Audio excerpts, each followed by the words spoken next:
From an officer struggling to explain basic DUI procedures in Radcliff. You said that on direct examination, you don't exactly remember seeing Mr. Symington at that time, correct? Correct, sir. So you only learn later what he looks like? I remember his face walking by me as he exited, but I didn't know who he was at the time, no. To a cop in Henderson forced to admit his training was lacking. Mr. Cotton has asked you if he could refuse the blood draw. I don't recall that, no, but that's not to say it didn't happen. I have not reviewed that video, and it's been 15 months. Do you remember him telling you that he doesn't do well with needles? I don't recall that. He may have made that statement again. Like I said, it's 15 months ago, and I have not reviewed that video. Here are 5 times corrupt cops got owned in court, starting with a testimony that unraveled under cross-examination. What did they do? Did they do? Mm-hmm. They went back into their residence and spoke to the people that were in their residence. And they told everybody to leave? No, not everybody, but he No? said, I'm over this, words to that effect, need y'all to go. It's not worth me getting in trouble for. You don't recall anyone saying everybody out? Not those exact words, no. What exact words were they? I don't remember. This is Officer Megan Sutherland from the Radcliff Police Department. On March 9th, 2016, Officer Sutherland appeared in court after a noise complaint call that escalated. Upon arriving on the scene, she spoke with the resident and observed several people leaving the party. Later, she assisted her lieutenant during a traffic stop involving Symington. In her testimony, she explains the breathalyzer test procedures and describes how she conducted the required 20-minute observation before administering the test. The prosecution aims to demonstrate that all procedures were followed correctly. However, pay close attention as the defense attorney challenges Officer Sutherland's account when questioning her about the events at the party. Officer Sutherland, did you, prior to your testimony, which began at approximately 3:10 p.m., have you had any conversation with the prosecutor? Excuse me. I can't see the witness. Sorry. Sorry, can you say that one more time? Have you had any conversation with the prosecutor? Yes, I have had conversation, and he made it very clear that we are not to discuss anything that was happening in here. Thank you.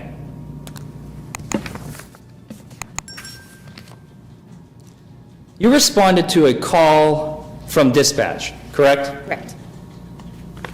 And that location was 1204 West Lincoln Trail Boulevard. Yes, sir. You are aware, based on what the dispatcher has told you, that this is the second complaint. Yes, sir. And when you arrived at that location, how many police cruisers could you count? It was just mine and my lieutenant's SUV. Who else was in your vehicle? In my vehicle? Yes, ma'am. No one. Was there anyone else in Lieutenant McLeod's vehicle that you have seen? No, sir. So it was just you two, nobody else? I don't recall any other officers. As you approached the residence, were you by yourself? Yes, I went to the front door. Yes, sir. By yourself? Yes, sir. And that's standard procedure? My lieutenant went to the window. I approached the front door by myself. And yes, that is standard procedure. You normally don't have anyone accompanying you. It's a two-man call. My lieutenant went to a window, and I went to the front door. So two-man call, he went to one window, I went to the front door. And when you arrived, you testified that somebody came out. Yes. And they said that they're the resident who lives at that location. Yes, sir. And you said to them, what? I'm sorry. I don't think you actually said that. What was the conversation like? Verbatim, I don't remember verbatim the words. The gist. But when they opened up the door, I asked for the resident of the home. He came out. We spoke in the hallway. I explained to him, hey, you have got to have your guests calm down, quiet down. And then I explained to him about the city ordinance, referenced the noise complaints, and he went back inside and he told his friends they needed to go. What did they do? Did they do? Mm-hmm. They went back into their residence and spoke to the people that were in their residence. And they told everybody to leave? No, not everybody, but he No? said, I'm over this, words to that effect, need y'all to go. It's not worth me getting in trouble for. You don't recall anyone saying everybody out? Not those exact words, no. What exact words were they? I don't remember. Okay. How many people did you see start to pour out of the place? Maybe 6 to 8 people, 6 to 10 people. And how many non-police cars were parked in the front of the apartment or the back, whatever you could see? I don't know the exact numbers, 10 to 15 cars, but there's a Just an parking lot. approximate is There's fine. a parking lot that adjoins with another apartment building, so there are several vehicles out there. You said that on direct examination, you don't exactly remember seeing Mr. Symington at that time, correct? Correct, sir. So you only learn later what he looks like. I remember his face walking by me as he exited, but I didn't know who he was at the time, no. And you don't remember him saying, "Can I stay here? I would like to stay here." No, sir. At no point in time did I hear him say that. Any of them been rowdy? Would you have arrested them? If they'd been rowdy, Rowdy. Objection. Same objection. Still sustained. You may rephrase the question that would not involve speculation.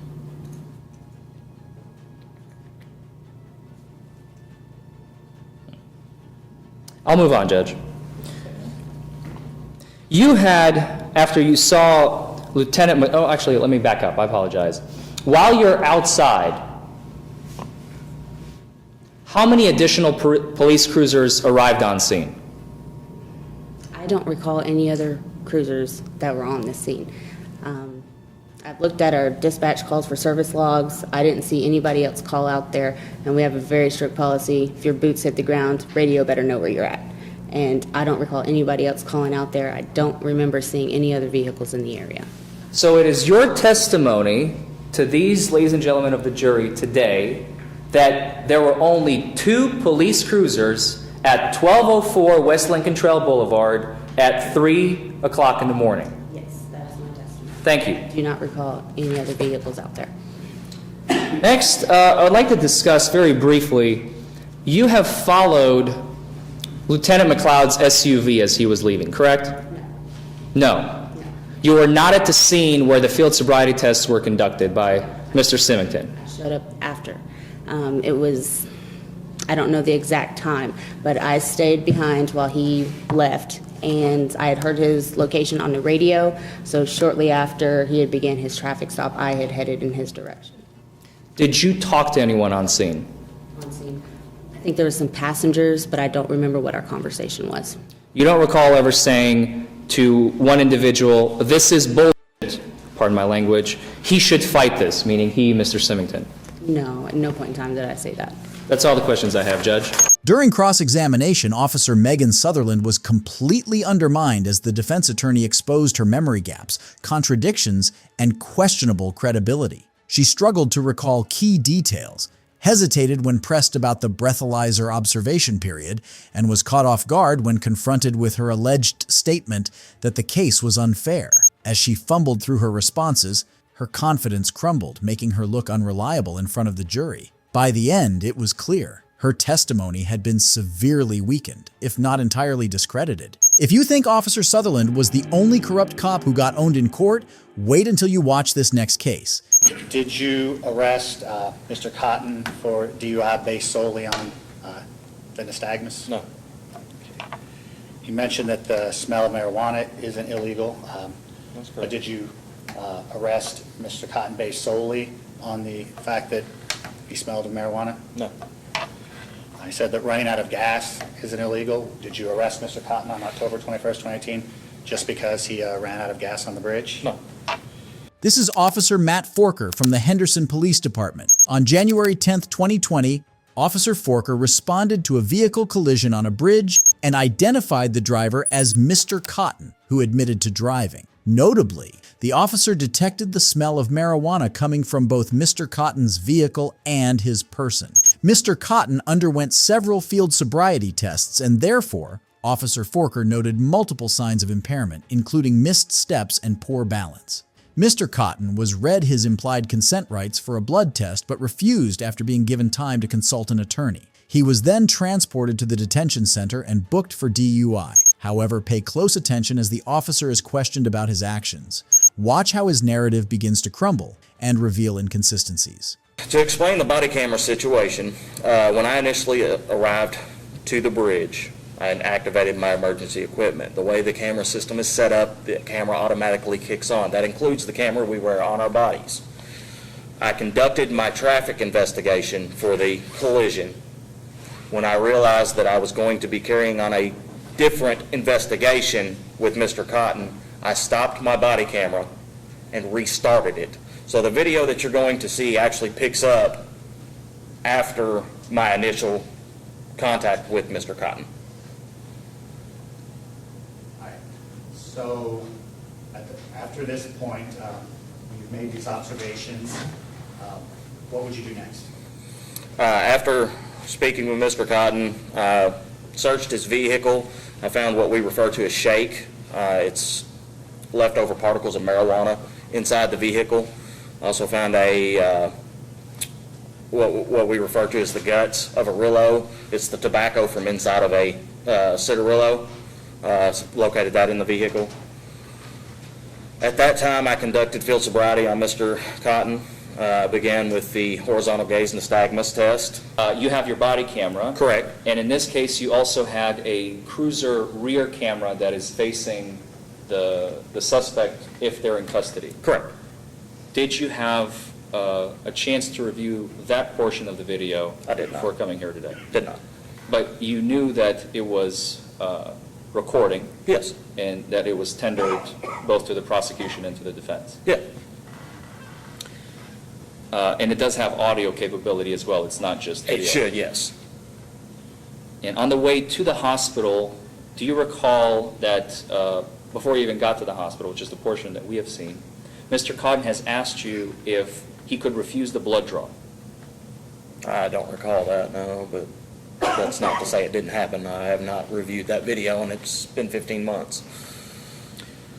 Do you remember him telling you that he doesn't do well with needles? I don't recall that. He may have made that statement again. Like I said, it's 15 months ago, and I have not reviewed that video. Would it refresh your recollection if we played that video for you here today? Ask about refresher DUI courses.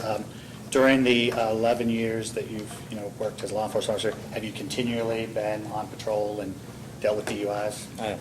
Has there been any extended period of time where you were not a part of DUI enforcement? I think the longest time would have probably been about 3 months when I was off work injured. Mr. Folker brought up that you did not actually see Mr. Cotton operate the motor vehicle. That's correct. I believe that we had discussed earlier as part of the traffic incident investigation. Did you have reason to discuss with Mr. Cotton whether he was driving the vehicle? Yes, he admitted that he was driving the vehicle. Okay. Mr. Folker mentioned that Mr. Foreman mentioned there's something called resting nystagmus. You admitted that that's something that you'd heard of, Yes. right? Did you arrest Mr. Cotton for DUI based solely on the nystagmus? No. You mentioned that the smell of marijuana isn't illegal.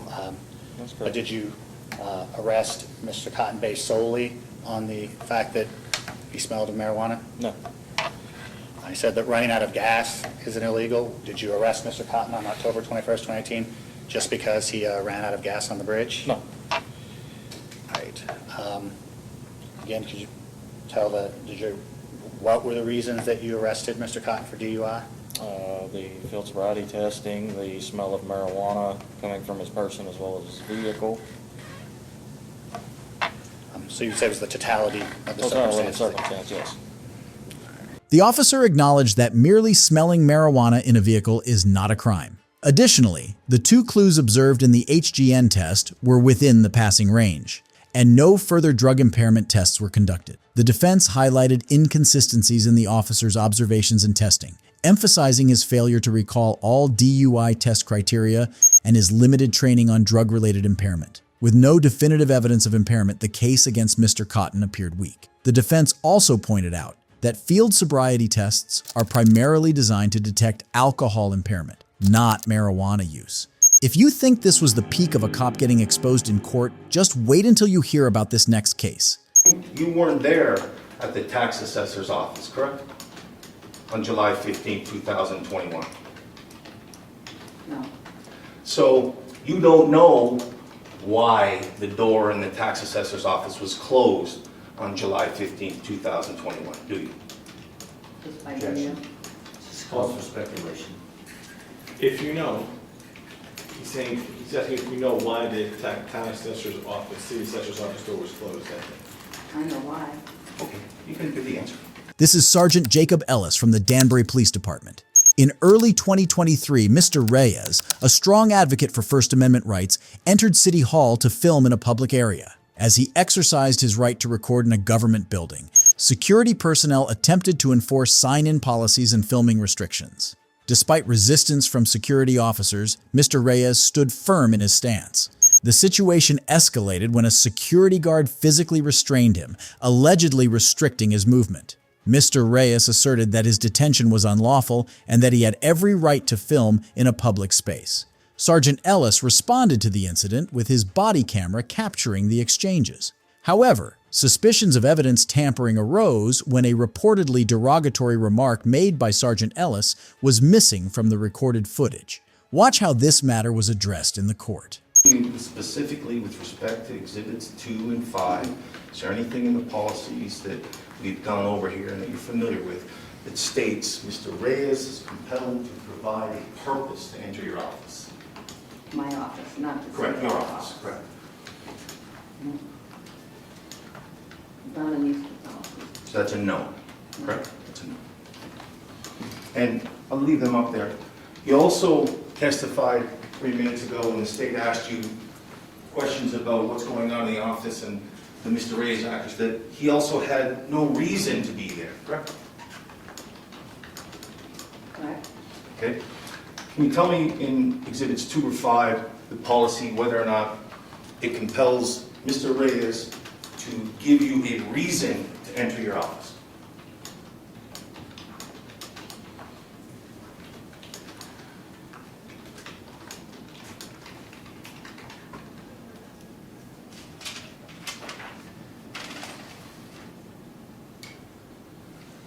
It's hard to, no answer.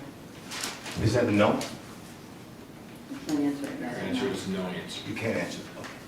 The reason why the doors were closed on July 15th, 2021, at least your door, was because Mr. Pinter told you to close the door, correct?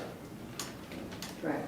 Okay. And I think your earlier testimony, you weren't there at the tax assessor's office, correct? On July 15th, 2021. No. So you don't know why the door in the tax assessor's office was closed on July 15th, 2021, do you? Just by Objection. This calls for speculation. If you know, he's asking if you know why the town assessor's office, city assessor's office door was closed that day. I know why. Okay, you can give the answer. On July 15th, I know why. Why? why? Because they asked, Mr. Pinter asked them to close that door as well. Same reason.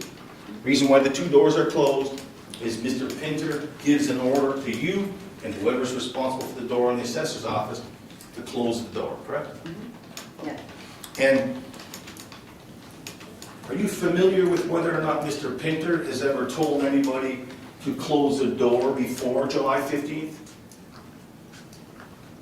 Did you know that? What about after July 15th? Do you have any information about Mr. Pinter telling anybody to close the door after the 15th? Objection calls for hearsay outside the scope of the Assistant.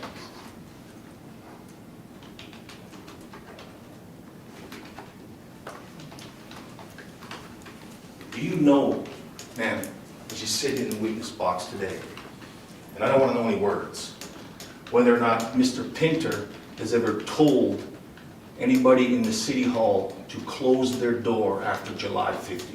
Objection. Do you know? Objection, hearsay. It's not hearsay. Hold on. First of all, here's how this is going to work. We're on day 6 of This this. is my last question. You're going to ask a question. Gotta count for something. He's going to object. You're not going to talk while he objects. Then I'll have you talk. I apologize, Judge. The case highlighted key issues of police integrity, public filming rights, and security protocols. Concerns over missing body camera audio led to an internal investigation against Sergeant Ellis. Mr. Reyes was found guilty of simple trespass for not complying with City Hall's sign-in policy, but was acquitted of creating a public disturbance. The trial sparked debates on First Amendment rights, government transparency, and the enforcement of public filming policies. If you thought this was the ultimate cop courtroom takedown, wait until you hear about the next case. Okay. I pulled my squad over. I exited my driver's side of the vehicle, came around to the front of my vehicle when a short black female who was wearing what appeared to be a blue coat and blue jeans walked in the front of my patrol vehicle. There was 2 other subjects that were with her, and they started to indicate that she had been assaulted by a boyfriend of some type. This is Officer Jeremy Phillips from the Waukesha Police Department. On November 21st, Officer Phillips was on patrol when he was dispatched to Frame Park at 4:52 p.m. for a report of a fight involving a knife. Upon arrival, he observed patrol vehicles but no active altercation. 3 individuals approached him, claiming their friend had been assaulted. The victim, Erica Patterson, initially downplayed the incident. However, upon closer inspection, Officer Phillips noticed her face was swollen and bruised. Watch how his testimony unfolds in court when he is questioned about the events. Another officer's out on foot. What do you do? At this point, the officer came over the radio and stated he could not find anybody in the vicinity. I was listening and monitoring the radio, and at some point, what I thought was a reserve officer came over and said that they were speaking with a couple of subjects potentially involved. So at that time, I got on the radio and said I was going to attempt to meet with the caller because I didn't exactly know who this reserve officer was speaking to, how many subjects were involved, if they were actually involved or just a witness to the situation. All of that information was completely unbeknownst to me, so I decided I should probably go meet with a reserve officer and figure out who these subjects are and what the involvement was. This reserve officer was working as part of the parade, is that right? He was in the vicinity right at Sergeant Dave Warner's location. Okay. So did you drive down there? I started to drive in that general direction towards White Rock Avenue in Hartwell, which is where Dave Warner and Reserve Officer Troutman would have been. Before I could fully reach that intersection, there was approximately 3 subjects off to my right-hand side on the sidewalk that were yelling, screaming, and waving, like flagging me. 2 of the subjects started yelling that their friend had been assaulted. So it was right at that point that they started trying to tell me that their friend had been assaulted, that information came over the radio on the primary dispatch channel that something had happened downtown and somebody had been hit. So at that point, my attention started to get a little bit diverted because hearing that on the radio is not something that just happens every day. That perks you up pretty quickly to figure out, that could be a serious injury, that could be more officers needed, something to that effect, so that took my attention away briefly. As I looked back at the subjects, they started to again say that their friend had been assaulted, so I said, hold on, let me pull over so I can get out, so I can speak with you directly in person and figure out what was going on. I pulled my squad over. Yep, go ahead, I'm sorry. Okay. I pulled my squad over. I exited my driver's side of the vehicle, came around to the front of my vehicle when a short black female who was wearing what appeared to be a blue coat and blue jeans walked in the front of my patrol vehicle. There was 2 other subjects that were with her, and they started to indicate that she had been assaulted by a boyfriend of some type.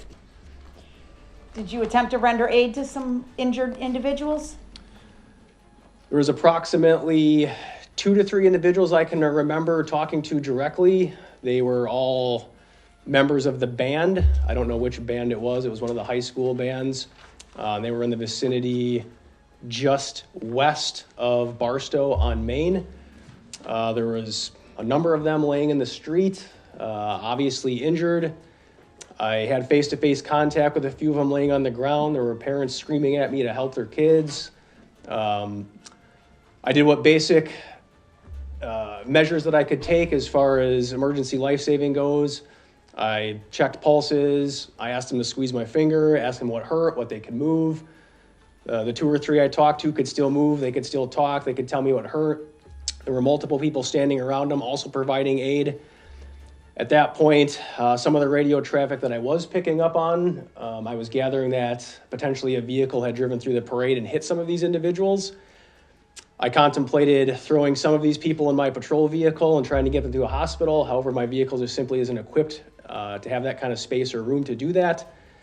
So given the fact that I didn't want to try to move anybody unnecessarily that would have caused further damage to them, especially if somebody's involved in blunt force trauma such as a car crash, I said, hey, if you're doing fine right now, somebody will be by shortly, we'll get you an ambulance, just hang tight where you are. And that's basically what I had to ensure at least the 2 or 3 people that I came across. Officer Phillips arrived at Main Street, where he encountered parade floats and injured individuals. He immediately provided emergency life-saving measures and assessed the victims, many of whom were teenagers in band uniforms.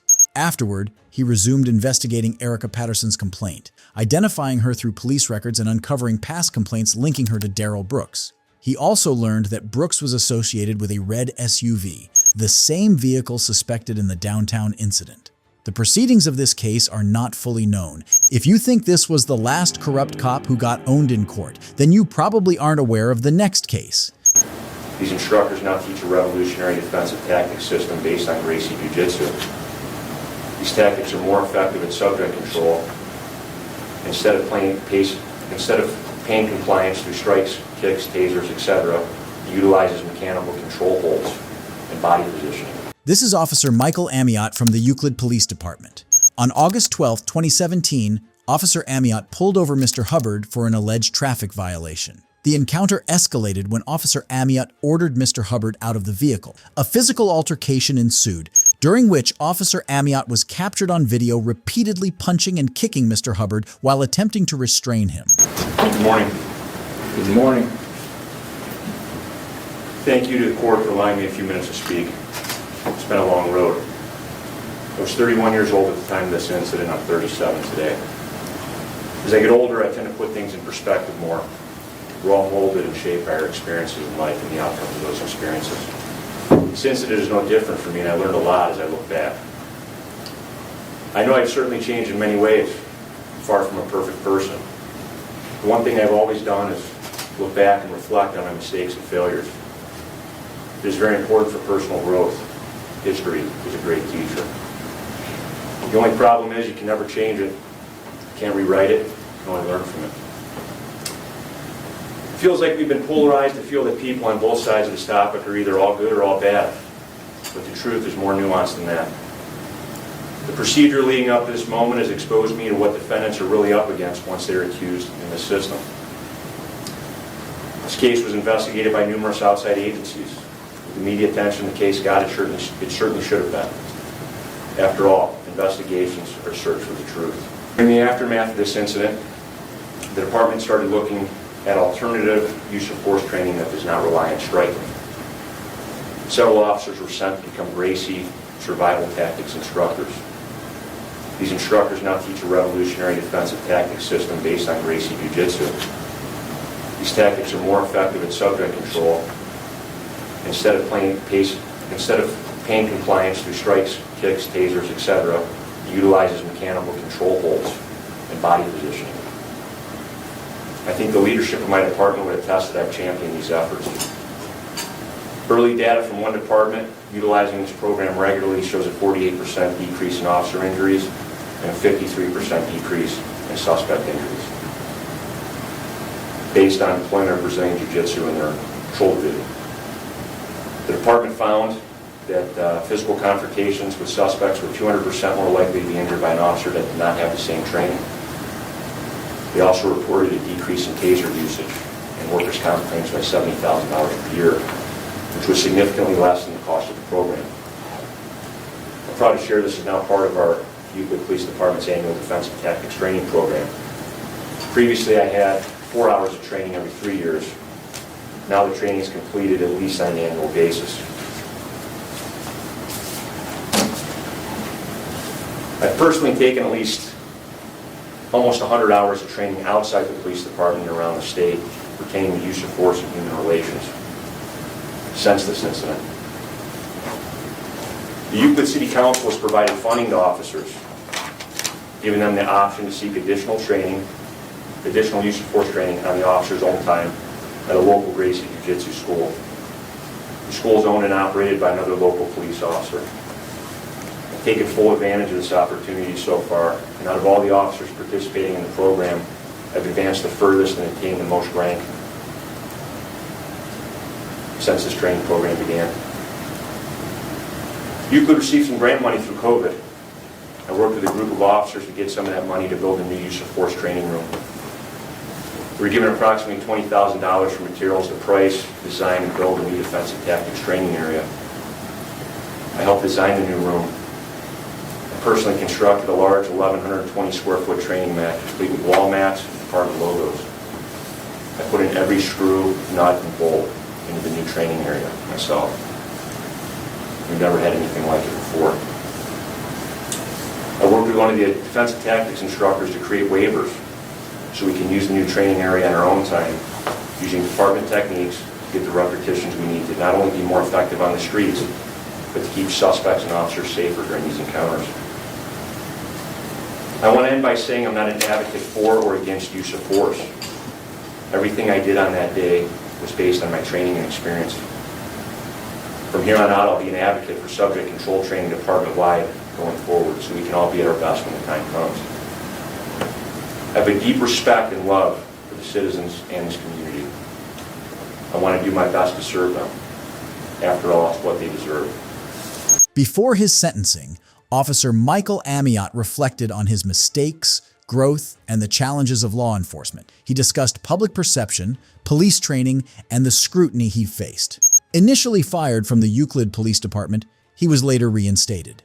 In 2019, he was criminally charged, and in 2022, a jury convicted him of assault and interfering with civil rights. He received a 90-day suspended sentence, 1 year of non-reporting community control, and a $1,000 fine. It's shocking to see officers being held accountable in court. If you enjoyed this video, don't forget to like and subscribe for more. See you next time.